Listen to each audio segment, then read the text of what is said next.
मित्रांनो नमस्कार, मी शिवाजी पाटील स्वागत करतो अल्टोस महाराष्ट्र या चॅनलमध्ये. आज आपण आलो आहोत नाशिक जिल्ह्यामध्ये ट्रॅक्शन गेटजवळ आपण आहोत. आपल्यासोबत इथं काका आहेत. काका, तुमचं पूर्ण नाव सांगा. दीपक निवृत्ती सरोदे. ओके. तुम्हाला आपण काही ट्रीटमेंट दिल्या होत्या, तर तुम्हाला काय त्रास होता? मला बीपीचा त्रास होता, शुगरचा त्रास होता. अच्छा. परत चालताना दम लागायचा. ओके. आणि हातपाय पण अशा ओढल्या आखडल्यासारखे झाले होते. ब्लॉकेज सांगितले होते. ओके. किती वर्षापासून गोळ्या चालू आहेत तुम्हाला? गोळ्या जवळजवळ 1 वर्षापासून चालू होते. अच्छा. किती चालत होते तुम्ही पहिले?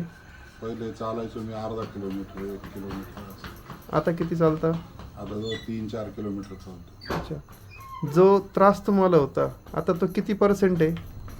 आता जवळजवळ तो संपल्यातच जमा आहे. ओके.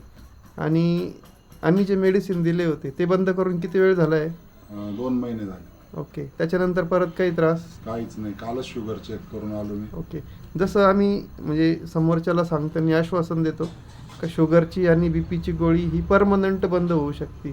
तुम्हाला पण चालू होत्या, तर तुम्ही जे तुमचे जनरल फिजिशियन आहेत नाशिकमध्ये, त्यांच्याकडे ट्रीटमेंट चालू होती, त्यांच्याकडून परत ज्यावेळेस बीपी किंवा शुगर चेक केली तर त्यांनी काय सांगितलं? त्यांनी सांगितलं आता शुगर तर नॉर्मल झाली आहे तुमची. अच्छा. गोळी बंद केली तरी चालेल आणि एक वेळेस जरी घेतली तरी चालेल. ओके. आणि 0.5 ml ची गोळी दिली होती फक्त. ओके. आणि शुगरची? शुगरची 0.5. बीपीची अधून मधून वाटलं तसं तर घ्यायची, नाही तर नाही घ्यायची. हे कोणी सांगितलं तुम्हाला? MD डॉक्टर गावित सरांनी. नाशिकचे? ओके. ठीक आहे. धन्यवाद.